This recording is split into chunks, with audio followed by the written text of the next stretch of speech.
This video is for women only. If you're not a woman, please exit this video now. Peace and blessings. Welcome. My name is Asia. In today's video, I'm going to talk about how I gained 50 pounds and then how I lost it all naturally. And I have some somewhat embarrassing photos to show you. But first, as a disclaimer, I am not a doctor, so what worked for me may not work for you, and you should probably consult with a doctor before trying any of the things that I did to lose weight. So let's get into the video. So let's go way back, or really as far back as I can remember. So around kindergarten, I remember being a pretty happy kid despite me having pictures that say otherwise. But I also remember having a really rocky relationship with food. And by rocky, I mean I did not like eating food at all. I was a super picky eater.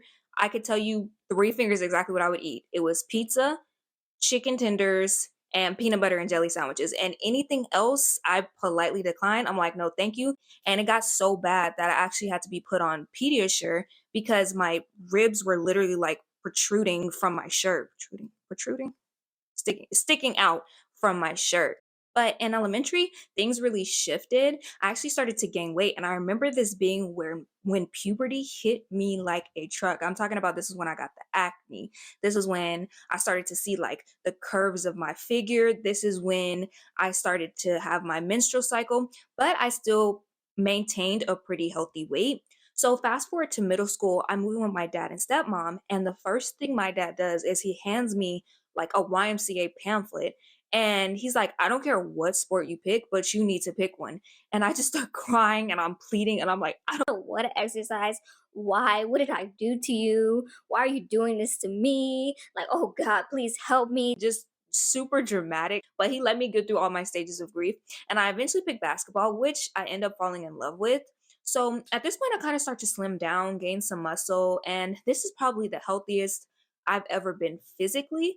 But mentally, I was really struggling. I was at home by myself. My parents worked really long hours, and I didn't live with any siblings at this time. Admittedly, it was very lonely. So I began acting out in different ways. And one of those ways I actually acted out was I started binge eating. And because I was still playing sports and I was very active, you actually couldn't tell in my figure that I had started these binging episodes. I wish that I, especially being a kid, had communicated what I was feeling at this time instead of leaning and finding comfort in food. So in high school, I moved from living with my dad and stepmom to living with my mom and sisters. And I would consider this a major turning point for me and my relationship with food and my relationship with my body because three major things happened that really affected my body weight. So at this point, I'm still playing basketball and I'm pretty fit. But I ended up quitting basketball in high school because I had a very unpleasant coach, to be nice about it. And although I transferred to a school where I had a very nurturing and caring coaches, I just couldn't find my love for basketball again.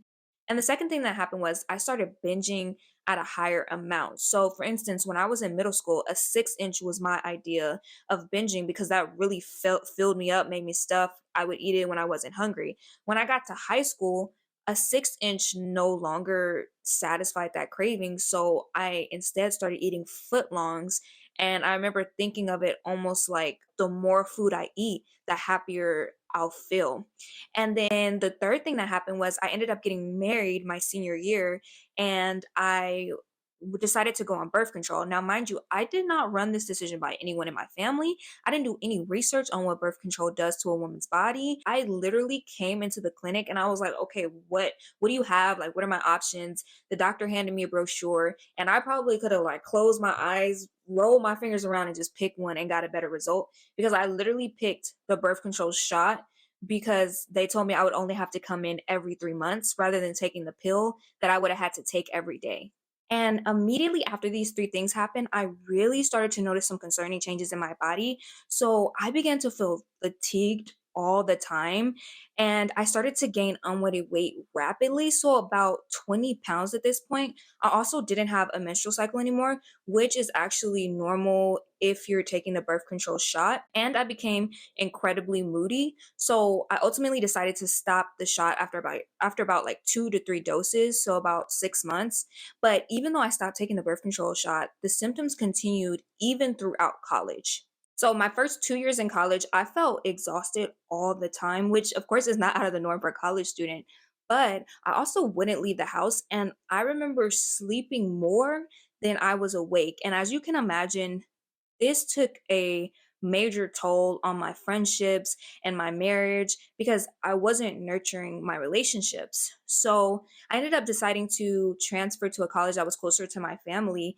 And right after I transferred, me and my husband separated. I do believe my mood at this time played a huge part in that. That wasn't all, but it played a huge part in that. When we eventually divorced, I was devastated, but God knows best. And this was probably a major turning point for me, but in a good way. This is when I really started my health journey because it felt like I had hit rock bottom. I was a 21-year-old divorcee. I had gained 50 unwanted pounds at this point. I was hiding stuff from my friends and family, and I was just miserable and tired all of the time. But the great thing about hitting the bottom is the only place left to go is to the top. So this is when things start to shift. So after my divorce, of course, I was grieving a lot. And I just found myself praying. And I just kept asking God, like, please just help me survive this. That's all I want. And a major issue I identified in this journey was that I always pushed back on help or asking for help. I always had this idea that I could do and get through anything by myself. Like, I'm strong enough, I'm smart enough, I can do all this alone. I don't need anybody's help. And I had to realize I was not equipped to handle the things that were going on in my life. And that was the reason that I wasn't actually progressing and becoming healthier. So once I realized this, I actually set up an appointment with my gynecologist. And during my appointment with my gynecologist, she diagnosed me with PCOS, polycystic ovary syndrome. I had never heard of PCOS before this appointment.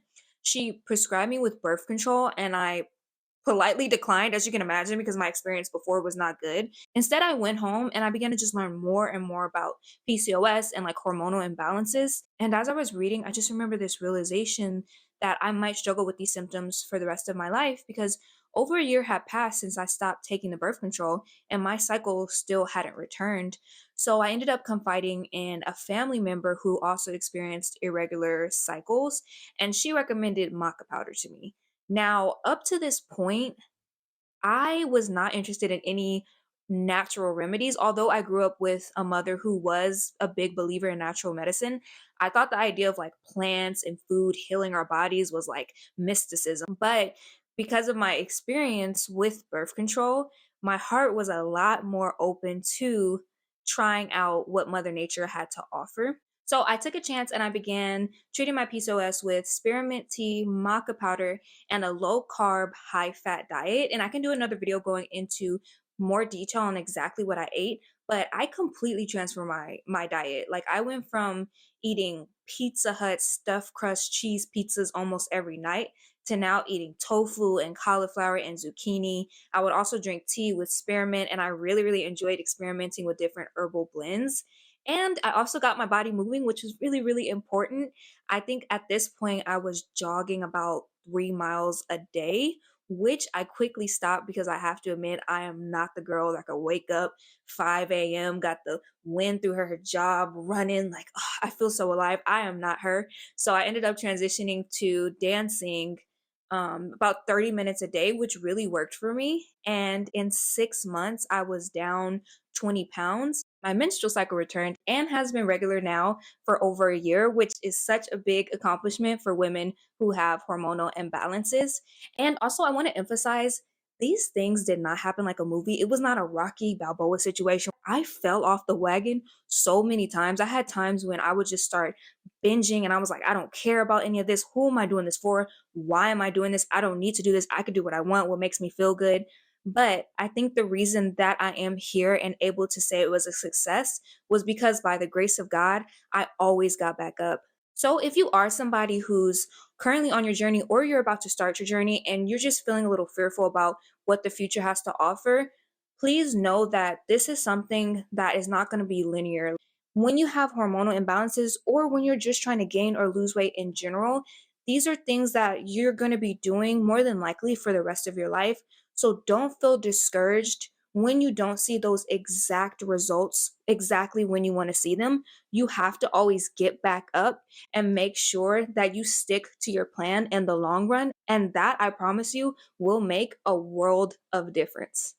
So, if you're interested in continuing or starting your wellness journey, I recommend hitting that like button and subscribe to this channel for more feminine and wellness content.